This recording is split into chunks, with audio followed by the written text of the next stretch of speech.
السلام علیکم۔ میں ایک مسلمان ہوں اور حرم شریف کے باہر کھڑے دل میں ایک عجیب سا سکون اور روحانی آرام محسوس کر رہا ہوں۔ یہاں کی فضائیں، یہاں کی رحمتیں برکتوں سے معمور ہیں۔ دل بار بار اللہ کا شکر ادا کر رہا ہے اور نبی کریم صلی اللہ علیہ وسلم کی عظمتوں کو سلام کرتا ہے، اور پھر یہ سوچتا ہوں کہ یہ مقام، یہ ماحول ہمیں اتنی آسانی سے تو نہیں ملا۔ آپ صلی اللہ علیہ وسلم، صحابہ کرام نے اسلام کی دعوت کے لیے کیا کیا قربانیاں دی ہیں۔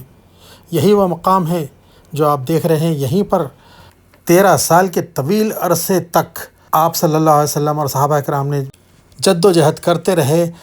کبھی تو حضرت بلال رضی اللہ تعالیٰ عنہ کو کے سینے پہ پتھر رکھ کے گرم ریت پر لٹا کے گھسیٹا گیا، کہیں حضرت ابوبکر صدیق رضی اللہ تعالیٰ کو اس قدر پیٹا گیا کہ یوں لگ رہا تھا کہ آپ کا بچنا اب مشکل ہے۔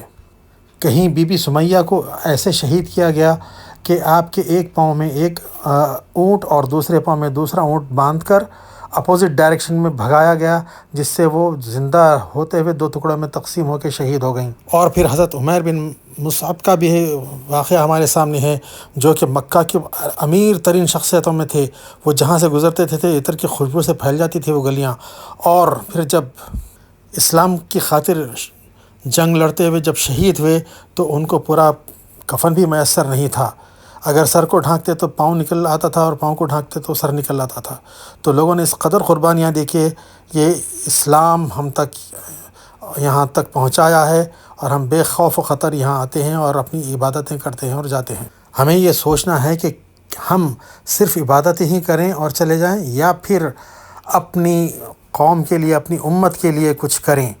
جس امت کے لیے نبی کریم صلی اللہ علیہ وسلم اپنی آخری سانس تک امتی امتی کی فکر کیا کرتے تھے، اور روز محشر بھی اٹھیں گے تو اپنی امتی کی فکر ہوگی ان کو۔ ہم کو بھی اس میں اپنا رول پلے کرنا ہے اور اپنی امت کے لیے کچھ نہ کچھ کرنا ہے۔ آج جب ہم مڑ کر اپنے ارد گرد دیکھتے ہیں تو یہ پاتے ہیں کہ اس دین میں بہت ساری چیزیں ایسی شامل ہو گئی ہیں جس کا دین محمدی صلی اللہ علیہ وسلم سے کوئی تعلق نہیں ہے۔ مثال کے طور پہ میں آج کل کی شادیوں کا مثال پیش کرتا ہوں۔ اگر اسلامی لحاظ سے دیکھا جائے تو شادی میں 2 گواہ، ایجاب قبول اور ولی ہونا چاہیے، بس اتنا ہی خرچہ ہے، اس کے بعد کچھ نہیں۔ یہی سنت رسول ہے، یہی طریقہ اسلام کا ہے۔ مگر ہم جو شادیاں دیکھ رہے ہیں، جو مسلمان کر رہے ہیں، بے جا رسومات اور بلا وجہ کی جھوٹی شان میں لاکھوں کروڑوں روپے خرچ کر دیے جا رہے ہیں۔ اگر اپنے پاس پیسہ نہ بھی ہو تو قرضے لے کر، اپنی پراپرٹیز بیچ کر کے لڑکیوں کے شادیاں کرتے ہیں اور اس پہ بے انتہا خرچ کرتے ہیں، جبکہ فضول خرچی کرنے والے کو اللہ تعالیٰ نے قرآن میں کہا ہے کہ اخوان الشیاطین، شیطانوں کے بھائی ہیں یہ۔ مگر ہم اسلامی مثال قائم کرنے کے بجائے اپنے آپ کو شیطان کے بھائی ثابت کر کے بہت خوش ہوتے ہیں، اور اسی پر ہم ناز کرتے ہیں کہ اسلام نے ہمیں شیطان کا بھائی کہا ہے۔ اور دوسری جانب دیکھو تو بے شمار والدین پریشان ہیں اپنی لڑکیوں کی شادی کرنے کے لیے، کیونکہ ان کے پاس اتنا خرچہ نہیں ہے، اتنا خرچہ نہیں کر سکتے، کیونکہ ان کے پاس گنجائش نہیں ہے، تو لڑکیاں ویسے ہی بیٹھی ہوئی ہیں۔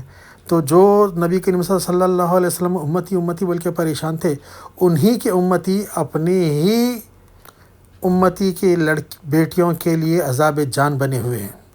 اگر یہی دولت کا صحیح مصرف کر کے